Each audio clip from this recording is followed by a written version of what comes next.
그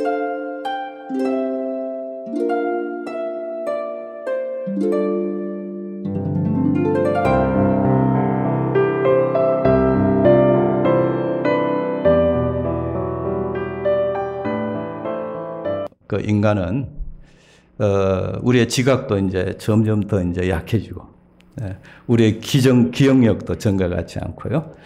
그렇게 합니다. 우리의 마음은 우리 자녀들에게 한없이 사랑을 베풀고 싶지만은, 그러나 우리가 나이 들면서 점점 우리가 줄 수 있는 게 이제 적어지는 거예요. 그죠? 마음만 있을 뿐입니다.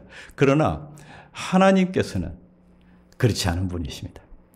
우리 피조물 인간은 어쩔 수 없습니다. 세월이 갈수록 쇠퇴해집니다. 그러나 영원하신 하나님, 영존하신 하나님은 그러지 않은 거예요. 그 하나님이 오늘 말씀 일하신다는 겁니다. 일하시는 하나님. 요 제목도 우리가 평소에 그렇게 많이 사용하는 제목은 아닙니다. 왜냐하니까 그 중에 일한다는 것은 너무나 일상적인 단어입니다. 그렇죠? 우리가 집에서도 우리가 그 일을 하잖아요. 그죠? 매일같이 일을 하잖아요. 이제 그러다 보니까 일하시는 하나님 하면은 그것이 그렇게 실감나게 다가서지를 않는 거예요. 너무나 일상적인 용어다 보니까. 그래서 이제 이 단어를 바꿔 가지고 하나님의 열심 들어보셨습니까? 그러한 우리 설교집도 있습니다. 박영선 목사님의 하나님의 열심이라는 참 아주 많은 성도들에게 귀한 은혜를 끼쳤던 책이었는데요. 그래서 하나님의 열심히 하니까 조금 더 약간 좀 감이 다른 것 같죠? 그러나 오늘 저는 일하시는 하나님이라고 성경에 나오는 표현 그대로 한번 써봤습니다. 일하시는 하나님. 그 본문을 두 개로 잡았는데요. 우선 이제 첫 번째 요한복음 5장 16절, 17절 말씀. 그러므로 안식일에 이러한 일을 행하신다 하여 유대인들이 예수를 박해하게 된지라. 예수께서 그들에게 이르시되, 예수님이 하신 말씀입니다. 박해하는 유대인들을 향해서 내 아버지께서 이제까지 일하시니 나도 일한다. 그 예수님이 이 말씀을 쓰셨어요. 내 아버지께서 일하시니 나도 일한다. 근데 이 말씀은 바로 베데스다 연못가에서 치유를 기다리던 38년 된 병자, 그 38년 된 병자를 치유하고 공교롭게도 그 치유한 날이 안식일이었습니다. 안식일. 이제 그것을 문제 삼아서 유대인들이 예수를 공격했습니다. 핍박을 가했습니다. 그 사실은 이것은 간단한 문제는 아니죠. 이제 안식일 규정을 어긴다 라는 것은 큰 범죄에 해당될 수가 있습니다. 그래서 이제 이때다 싶어서 유대인들이 그걸 이제 걸고 넘어졌습니다. 그때 이제 예수님이 하신 말씀이 바로 이 말씀입니다. 바로 이 말씀입니다. 하나님은 졸지도 않으시고 주무시지 않는다 그랬습니다. 우리 인간은 24시간, 일정 시간은 쉬어야 됩니다. 잠을 자야 됩니다. 그러나 하나님은 우리가 잠자는 시간에도 그분이 일하시는 거예요. 졸지도 않으시고 집중해서 우리를 살피시고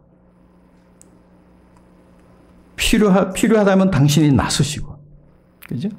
이제 하는 그런 분이십니다. 특히 그 하나님은 오늘 이 본문에서 볼 때 어떤 일을 하셨는가? 38년 된 병자, 38년 동안 그 질고에서,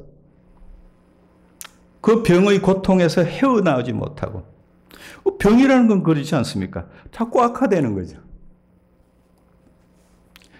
그러한 소망 없이 있는 그 참 불쌍한 영혼에 주님의 시선은 거기에 머물렀던 거예요. 하나님의 시선은 거기에 머물렀던 거예요. 하나님은 그 영혼을 불쌍히 여기신 거예요. 그 마음을 예수님이 그대로 전달받아서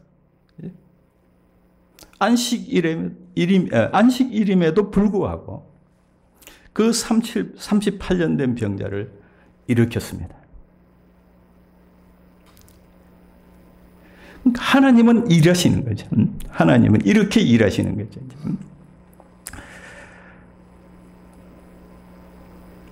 하나님은 이러한 분이십니다. 우리의 작은 신음소리에도 그분은 귀를 기울이시고 우리의 문제를 위해서, 우리의 문제 해결을 위해서 나서시는 분이다 이거죠. 이제 그것이 이제 오늘 본문 요한복음 말씀을 통해서 볼 때 이제 우리에게 주는 교훈이라고 볼 수 있습니다. 개인적인 우리 개인의 참 인생의 문제, 해결되지 않는 그 인생의 문제로 우리가 씨름하고 있는 우리들을 향해서 그분은 우리의 마음을, 우리의 고통을 느끼시고 그 해결을 위해서 이제 손수 나서시는 이러한 장면들입니다. 그런가 하면은 두 번째 본문, 예레미야의 본문은 같이 일하시는 하나님을 말씀하고 있는데 좀 다른 배경을 갖고 있습니다. 한번 보겠습니다. 예레미야가 아직 시대뜰에 갇혀 있을 때에 여호와의 말씀이 그에게 두 번째로 임하니라 이르시되 일을 행하시는 여호와, 즉 일하시는 여호와라는 거죠. 일을 행하시는 여호와, 같은 이제 주제를 다루고 있습니다. 일하시는 여호와, 일하시는 하나님을 지금 말하고 있는데 그 뒤에 그것을 풀어서 그것을 만들며 성취하시는 여호와, 일을 행하시는 여호와, 그것을 만들며 성취하시는 여호와, 그의 이름을 여호와라는 이가 이와 같이 이르시되 너는 내게 부르짖으라. 내가 내게 응답하겠고 내가 알지 못하는 크고 은밀한 일을 내게 보이리라. 이 말씀을 우리가 이해하기 위해서는 이 말씀의 배경을 조금 살펴볼 필요가 있습니다. 이 말씀을 한 이 시점에 유다, 이스라엘은 굉장한 국가적 위기에 처해 있었습니다. 당시 절대 강국이었던 바벨론이 예루살렘을 포위해가지고 1년이 넘게 고사작전을 펼치고 있는 거예요. 고사작전. 언제든지 공략해 올 수 있는 그런 상황 하에서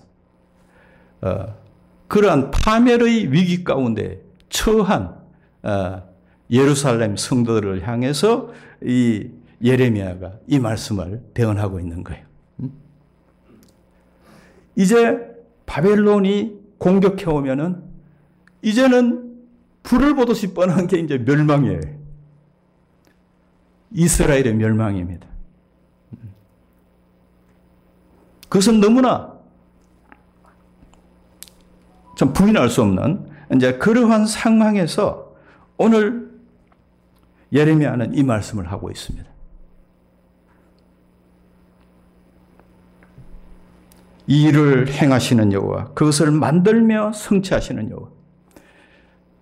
만든다는 것, 만든다는 것, 이것은 창조주 하나님의 고유의 능력인 것입니다. 하나님은 무에서 유를 만드는 분이세요. 하나님은 무력한 한 국가를 통해서도 당신의 위대함을 나타낼 수 있는 분이에요.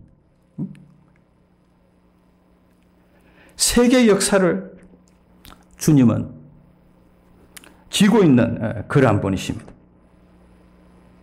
당신의 뜻에 따라 계획하시고 집행하시고 성취하시는 하나님, 성취하시는 여호와, 세계를 경영하시는 하나님, 역사를 주관하시는 하나님, 나라를 세우기도 하시고 무너뜨리기도 하시는 하나님, 그런 하나님을 여기서 묘사하고 있는 거예요. 그러니까 요한복음에서 만나는 우리 개인적인 하나님, 그제 우리 부모님과 같은 하나님, 그런 하나님이라면 여기서는 역사를 주관하시는 하나님, 만군의 왕, 왕중왕 하나님. 그 하나님을 이제 여기에서는 말하고 있습니다. 이 말씀을 통해서 볼 때 하나님은 역사 저편 하늘 보좌에 앉으셔서 그저 우리를 지켜보고만 계시는 분이 아니라는 걸 알 수 있습니다. 그분은 역사에 개입하십니다. 우리의 삶에 개입하십니다. 우리의 작은 신음소리에도 응답하십니다. 그분은 귀를 기울이십니다. 그렇기 때문에 우리가 아까 우리 찬양할 때 내 기도하는 한 시간, 그죠? 우리의 작은 신음소리에도 응답하시는 분이기 때문에 그 기도 시간이 그렇게 좋은 거죠, 우리가. 그때에 우리의 마음을 쏟아놓을 수가 있는 거죠. 하나님은 역사의 저편 하늘 보좌에서 이 땅을 관망만 하고 계시는 분이 아닙니다. 하나님은 일하시는 분이십니다. 그죠? 하나님은 일하시는 분이십니다. 하나님은 역사에 개입하시고 우리의 삶에 개입하셔서 이 땅을 치유하기 위해, 우리 가정을 치유하기 위해서 그분은 일하시는 분입니다. 네. 이분을 우리가 믿는 거예요. 이분을. 오늘 저는 요 실예를, 하나님은 정말 역사를 주관하시는 분이구나, 한나라를 일으키기도 하고 한나라를 무너뜨리기도 하시는 분이구나 하는 사실, 그거 하나 하고요. 또 그 다음에 개인적으로 우리 삶에 개입하시는 분이시다 라는 사실을 두 가지 예를 여러분께 함께 나눴으면 합니다.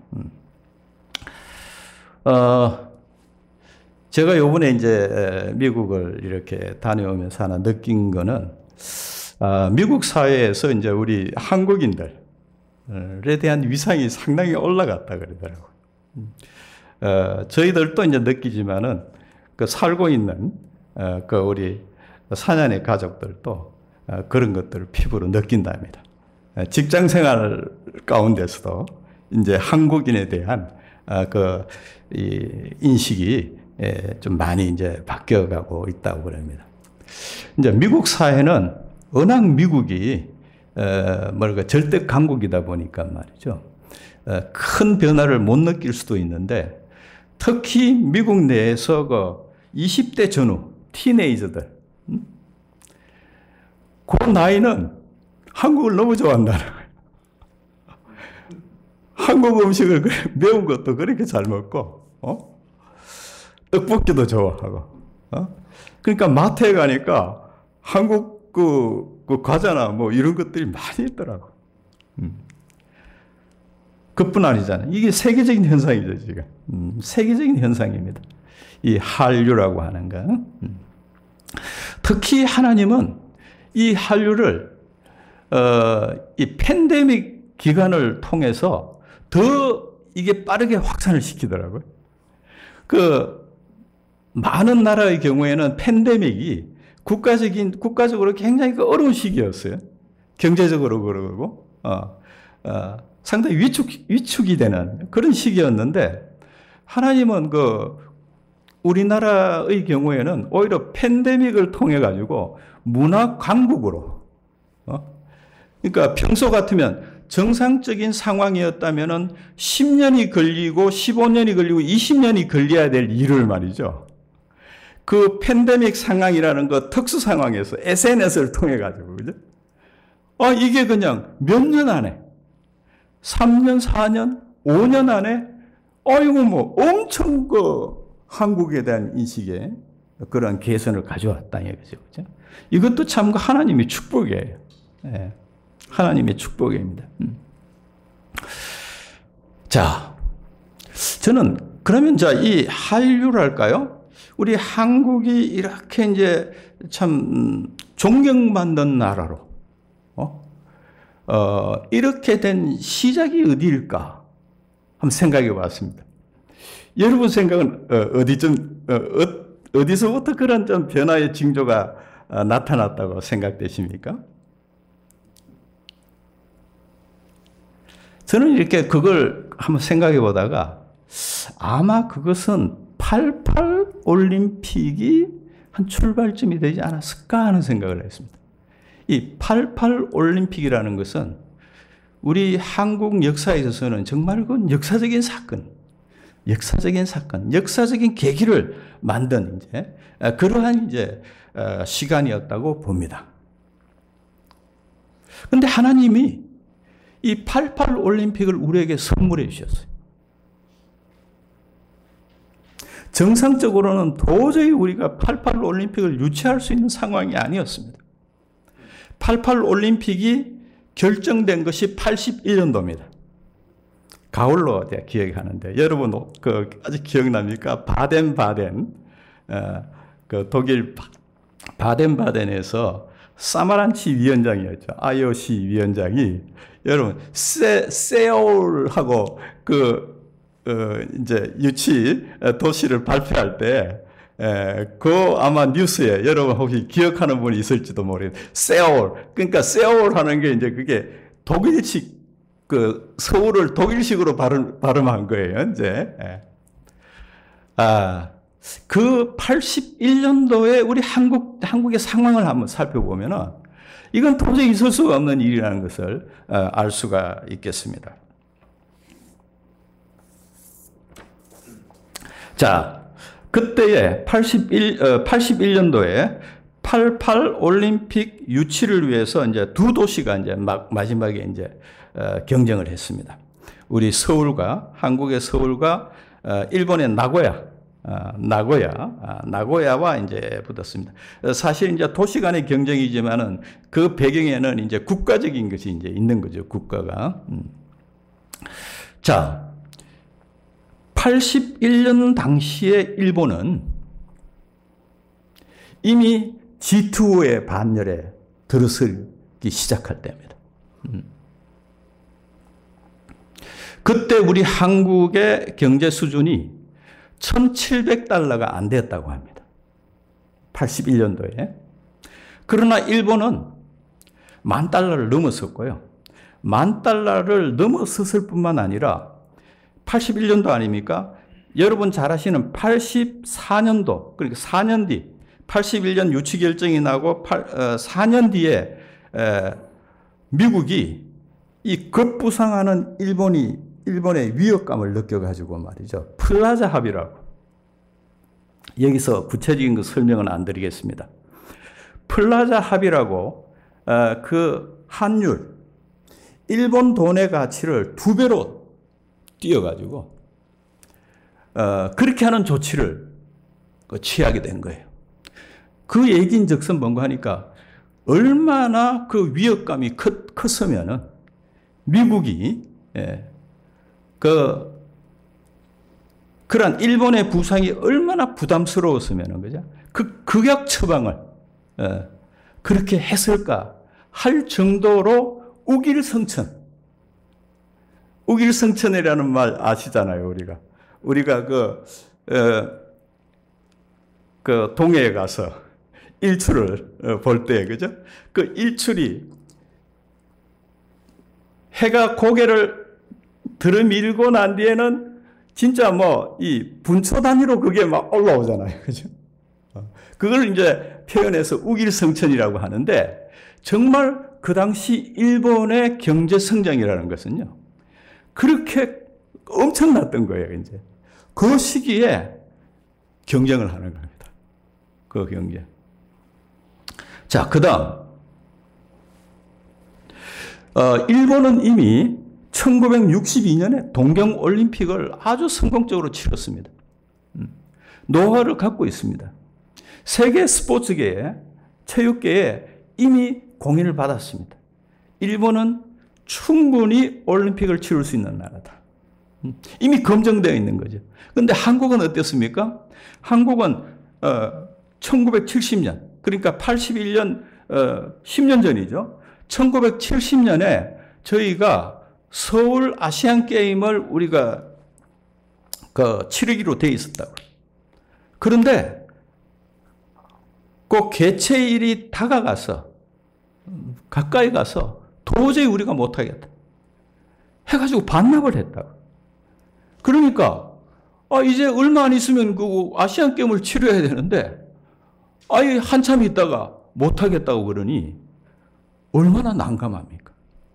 그래가지고 할 수 없이 그 전번 아시안게임을 치렀던, 그러니까 66년이 되겠죠? 66년 아시안게임을 치렀던 방콕에는 이미 이제 시설이 이제 다 갖춰져 있고 또 경험이 있으니까 방콕이 대신해서 그 아시안게임을 치렀다고. 여러분 한번 생각해 보세요. 우리 가정 행사에도 중요한 어떤 행사가 있는데 그게 이제 말하자면 큰 집에서 뭐 어떤 중요한 행사를 하기로 했는데 그 행사 얼마 남겨두지 않고 말이죠. 아이고 못하겠다고 그래버리면 얼마나 난감합니까? 가정사도 그렇다고. 그런데 이게 국가적인 또는 국제적인 그런 이러한 그 중요한 행사를 말이죠. 그것도 얼마 전이었어요. 70년 아시안게임을 반납할 정도로, 반납하지 않으면 안 될 정도의 그러한 경제 상황이었다 이거죠. 우리 한국이. 이거 얼마나 큰 차이가 있습니까? 일본은 1962년도에 올림픽을 개최해서 성공적으로. 그런 반면에 우리는 70년에 그 참 별것 아닌 아시안게임조차도 치르지를 못해가지고 그것을 반납할 정도. 그러니까 이제 국제사회, 체육계, 국제사회는 뭔가 한국은 믿을 수 없는 나라다. 한국한테는 무슨 일을 못 맡기겠다는 생각이죠. 그렇잖아요. 그런 상황이었습니다. 그 다음에 80년 정치 사회적인 상황을 볼 때에 일본은 굉장히 안정되어 있었습니다. 굉장히 정치적으로 안정되어 있고 사회적으로도 안정되어 있었습니다. 반면에 한국은 어땠습니까? 81년 유치 결정이 전에 1980년도에 80년에 어떤 일이 있었습니까? 광주 사태. 광주 사태가 또 강도 사태를 터뜨린 기폭제가 뭐였습니까? 5.17. 80년에 다 일어났다. 군사 구태타가 일어났죠. 거기에 대한 사회적 저항이 일어났고 그 저항을 피로 잠재웠던 거예요. 그것이 한 달 넘게 세계에 매시간 주요 뉴스로 세계에 날아가는 거예요. 세계가 한국은 불량국가다. 세계는 불량국가다. 자, 여러분. 이런 상황에서 어떻게 81년도에 우리가 올림픽 유치할 수 있었겠어요? 이건 기적 중의 기적인 거예요. 설명할 수가 없어요. 어떻게 그것을 이루었는지 설명할 수가 없습니다. 정주영 회장의 노력? 그걸로 설명이 불가합니다. 불가능합니다. 자, 그런데 일본에는 없는 것이 한국에 하나 있었습니다. 하나님은 거기에 주목하신 거예요. 하나님 당신은 전능하신 분이에요. 무에서 유를 창조하시는 분이에요. 그러니까 유력한 자가 당신에게는 필요한 게 아닙니다. 그 유력한 자가 없더라도 당신은 당신의 일을 할 수 있는 분이세요. 중요한 것만 그 중심인 거예요. 그 중심. 자, 일본에는 없는 한 가지 중요한 것이 한국에는 있었습니다. 그것을 설명하기 위해서 한번 띄워주시겠습니까? 우리 70년대, 80년대에 있었던 우리 한국 여의도 광장에 있었던 저 참 집회.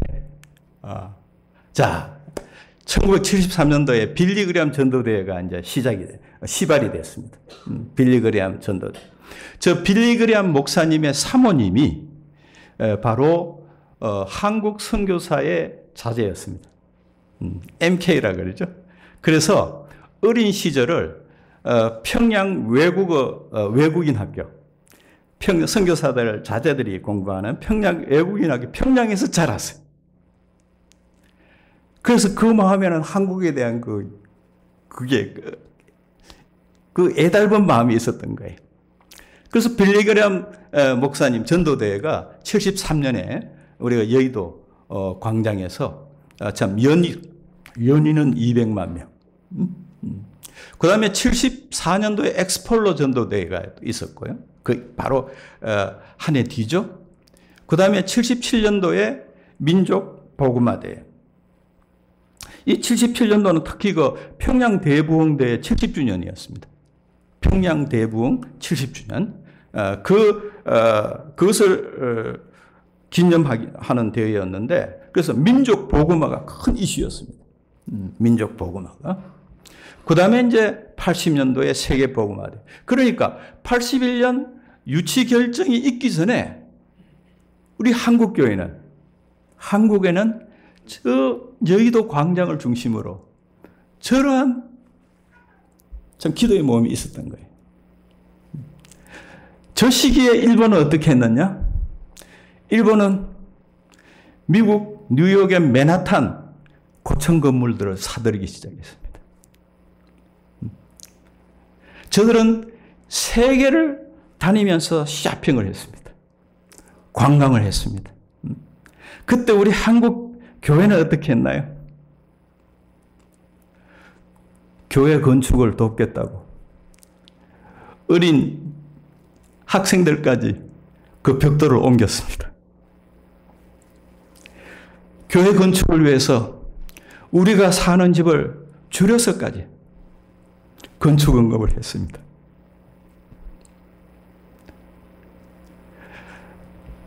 그때 우리는 해외에 여행한다는 건 꿈도 못 꾸고 그 대신에 여의도에 모인 거예요. 여의도에 모여서 우리가 주님, 우리 민족을 불쌍히 여기십시오. 우리 민족을 사용해 주십시오. 세계 선교를 위해서 우리가 할 수 있는 일이 무엇이겠습니까? 그래서 1980년도에는 세계 선교를 위해서 10만 명이 일어섰다는 거 아닙니까? 10만 명이. 자, 한번 생각해 봅시다. 그 이후에 84, 88. 참 저렇게 그 뒤에도 또 있었습니다. 저 놀라운 일이 한국에 일어났던 거예요. 자, 한번 생각해 봅시다. 제가 우리 하나님 입장에서 한번 생각해 봅시다. 하나님 당신을 위해서 일하겠다고 평생을 바쳐서 당신의 일을 하겠다고 헌신하는 당신의 정말 새벽 이슬 같은 주의 젊은이들이, 주의 백성들이 10만이 당신의 일을 하겠다고 헌신을 했습니다. 그럴 때 하나님의 부담이 얼마나 크겠어요? 어떻게 저 인력을 내가 소화하지? 어떻게 저들을 마음껏 일할 수 있도록 일자리를, 하나님의 일자리를 마련해 줄 수 있을까? 이 걱정, 하나님 걱정 안 하셨겠어요? 제가 볼 때 그 일을 위해서 88 올림픽에 우리가 흔히 신의 한 수라는 표현을 쓰잖아요. 이게 인간의 머리로서 나올 수가 없다. 이 방책은 참 하나님만이 할 수 있다. 하나님만이 생각해낼 수 있는 그 묘수다라고 할 때 우리 신의 한 수라는 말을 씁니다. 정말 이 88 올림픽 유치라는 것은요, 신의 한 수였습니다. 그때부터 한국이 변화되기 시작한 거예요. 그거 준비하면서 우리가 화장실 고치기 시작했다고. 요즘 우리 그 외국 사람들이 한국에 와가지고 휴게소를 가나, 시내 어디를 가나, 그 깨끗한 화장실 말이죠. 그 칭찬하잖아요. 그죠? 근데 그 변화가 언제부터 시작됐습니까? 예, 올림픽 준비하면서.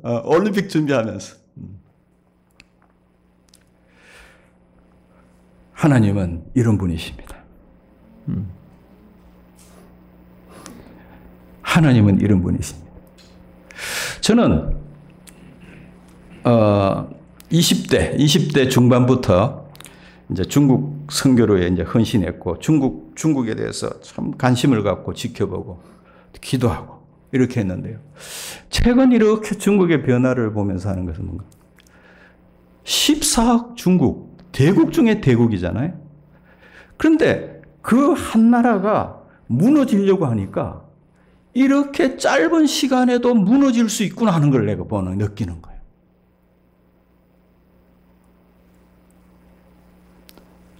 하나님은 그런 분이시다는 거죠. 그러니까 세계 역사는 따로 있고 우리 가정사는 따로 되고 이게 아닌 것 같아요.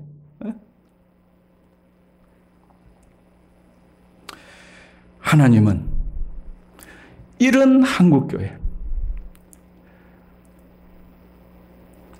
가난한 가운데서도 주의 몸된 교회를 위해서 자신들의 그 귀한 재물들을 주께 바치고, 그죠?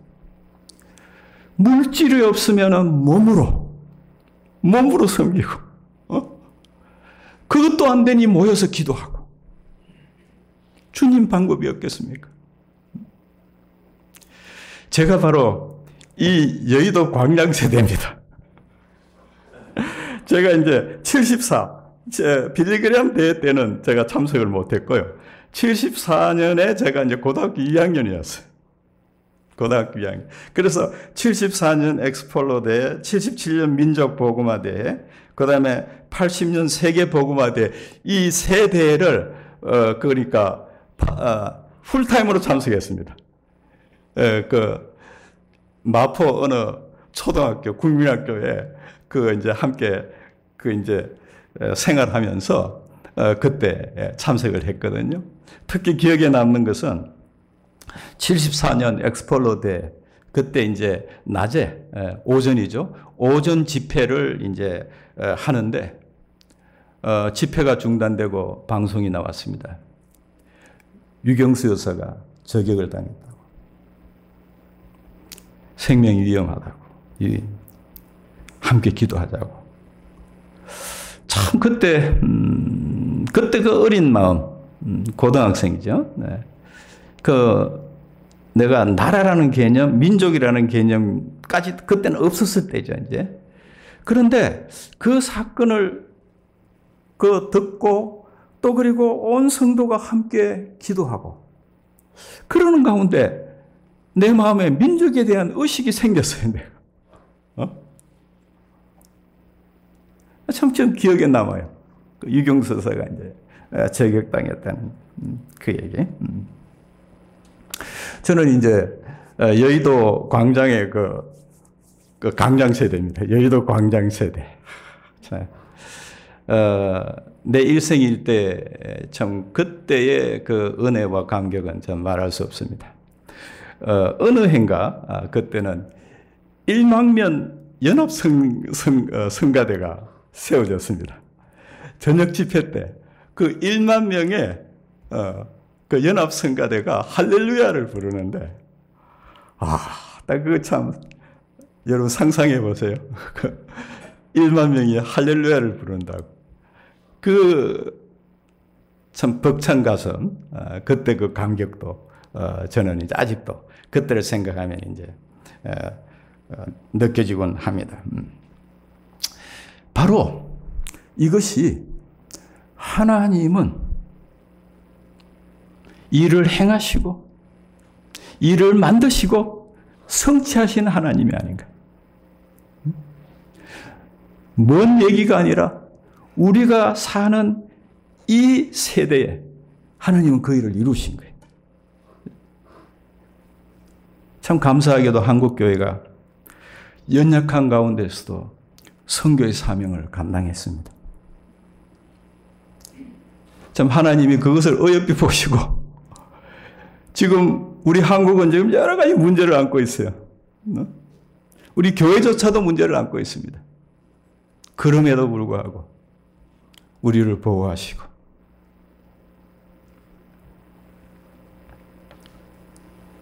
하나님은 일하시는 분이 하나님이십니다. 일을 행하시는 하나님이십니다. 그 일을 만드시고 마침내 성취하시는 하나님이십니다. 이제 이 사실, 요거 이제 그 한 예로 여러분께 소개드리고요.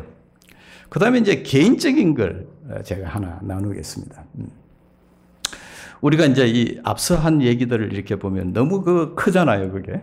너무 커서 나하고는 관계가 없는 것처럼 들릴 수도 있어요. 그런데 그렇지 않습니다. 하나님은 우리를 사용하십니다. 우리 일회 졸업생 중에 여학생이 하나 있었습니다. 그 여학생은 이제 의대를 마치고 인턴을 하다가 이제 소명을 받고 우리 학교에 와서 공부한 그 학생입니다. 근데 이제 그 학생이 이제 공부할 때 하는 동안에 그분의 영적인 어머님이 이제 우리 학교를 방문했습니다. 그분은 부산 수영로 교회에서 55세, 이제 우리 여자 전도사님들 같은 거는 그 당시에는 55세가 정년이었던 모양이에요. 55세까지 여전도사로 섬기시다가 이제 그 시점에 이제 자녀들도 이제 다 자라고 또 평소에 당신이 이제 마음에 염두에 뒀던 선교를 돕기 위해서 남동생이 중국 선교사였어요. 그래서 남동생 일을 돕겠다 해가지고 중국으로 가신 거예요. 근데 55세가 넘어서 갔으니까 그 중국을 배우고 하는 게 얼마나 어렵습니까? 그래서 갔지만 딱히 자기가 할 수 있는 일이 없더라는 거예요. 그래서 이제 동생 선교사님이 모임을 준비할 때에 당신은 이제 음식 만드는 거예요. 그 학생들을 위해서 이제 먹을거리를 이제 만드는 거. 그 일을 했답니다. 근데 이제 중국에는 대학생들의 한 90%가 지방에서 올라오는 학생들이거든요. 90%, 95%가. 그냥 기숙사 생활을 하고 있습니다. 예. 그러니까 집밥이 얼마나 먹고 싶겠어요. 정성을 들여서 만든 그 음식이 먹고 학식, 우리도 뭐 흔히 학교 급식, 학식이라는 표현인데 학식은 뭐 아무래도 그게 좋지는 않잖아요.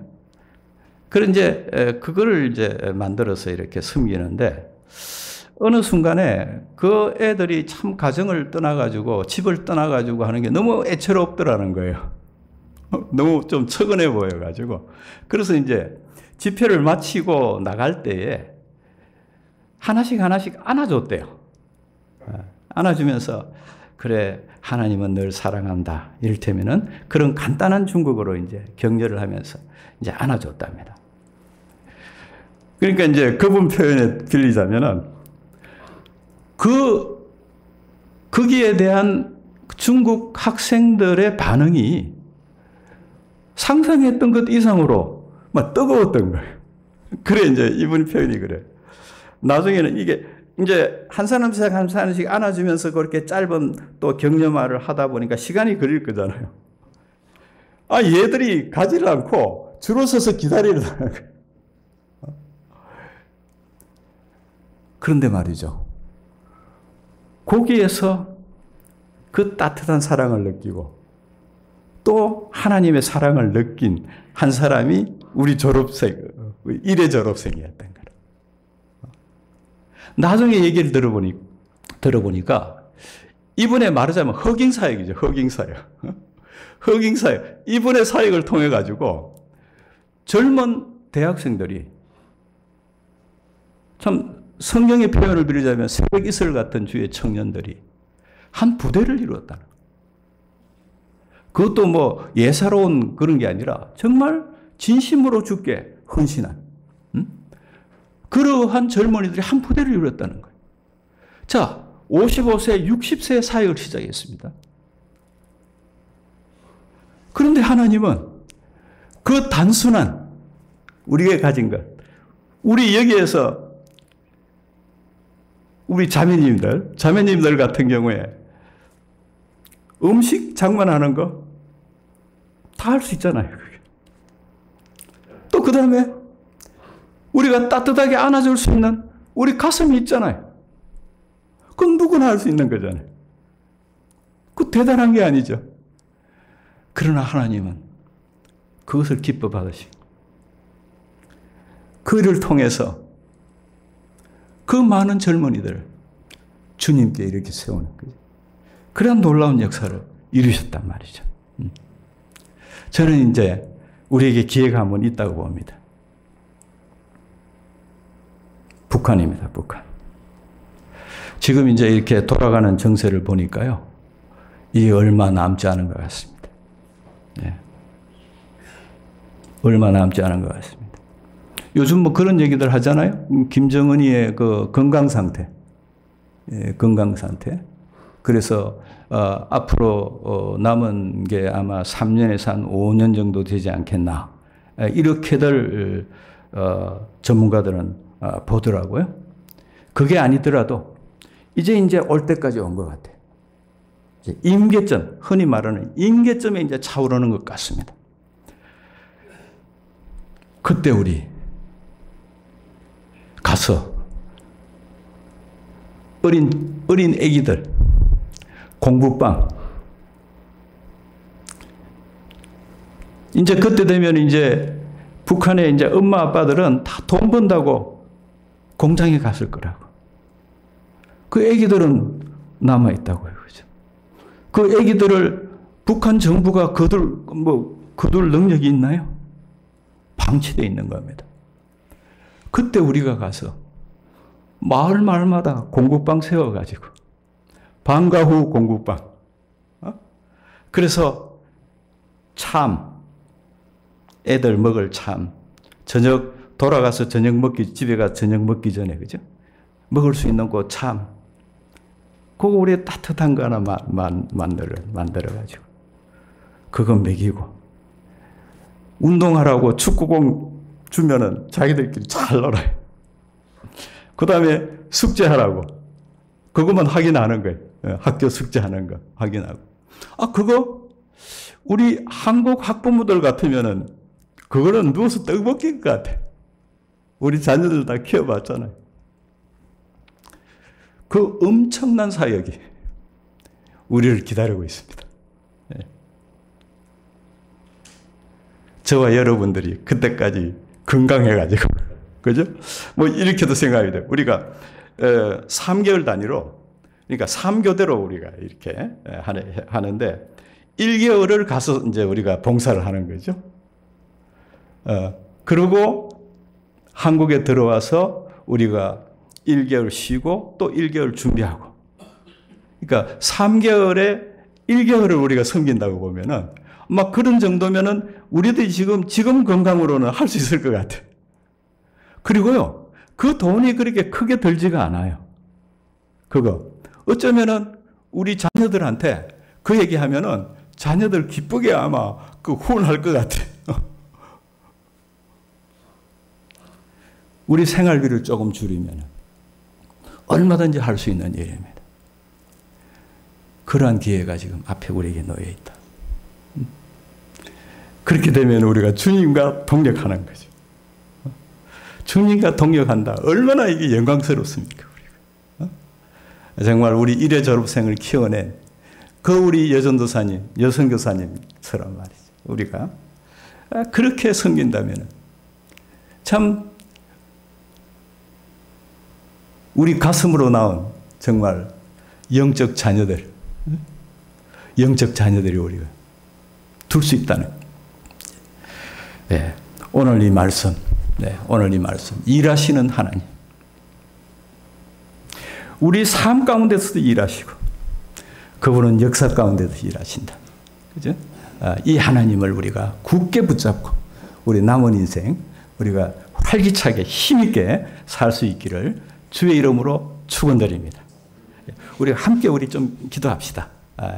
이 제목을 갖고 함께 기도하고 제가 마무리하고 축도하도록 하겠습니다. 네, 기도하겠습니다. 하나님 아버지, 주님께서 아버지, 우리나라를 위해서 역사하신 그 놀라운 역사가 너무나 크고 감사합니다.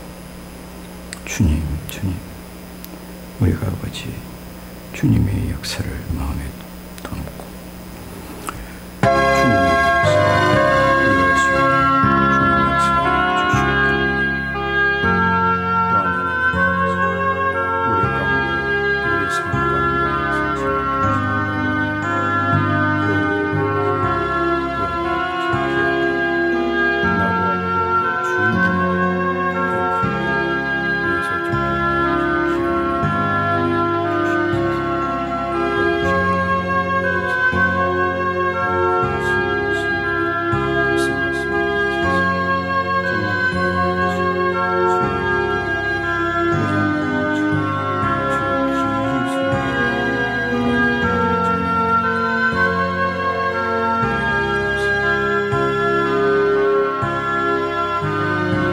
기도하겠습니다. 하나님 아버지, 졸지도 아니하시고 주무시도 아니하시고 일하시는 하나님, 그 하나님을 우리가 우리 마음에 모시고 우리도 당신의 본을 따라 일하는 자들이 되기를 원합니다. 하나님 아버지, 우리의 삶 가운데서, 우리의 역사 가운데서 일하신 그 하나님이 멀리 계신 하나님이 아니고 바로 우리 곁에 계시다는 것, 우리를 주목하여 지켜보고 계시다는 것, 우리에게 시선을 놓지 않으시다는 것을 우리가 오늘 확인했습니다. 주님, 그 주님과 우리가 함께 동행하는 그러한 인생이 되기를 원합니다. 우리의 노년을 축복하시사 건강으로 축복하시고 믿음으로 축복하셔서 남은 인생 귀하게 주님과 동역하는 저희들이 되게 하여 주시옵소서. 예수님의 이름으로 기도드렸습니다. 축도하겠습니다. 지금은 우리 주 예수 그리스도의 은혜와 하나님 아버지의 무한하신 사랑하심과 성령의 교통 역사하심이 주의 값주고 사신 당신의 교회, 하늘물 교회와 우리 성도들 머리머리 위에, 가정가정 위에 지금으로부터 영원토록 함께 하실지어다.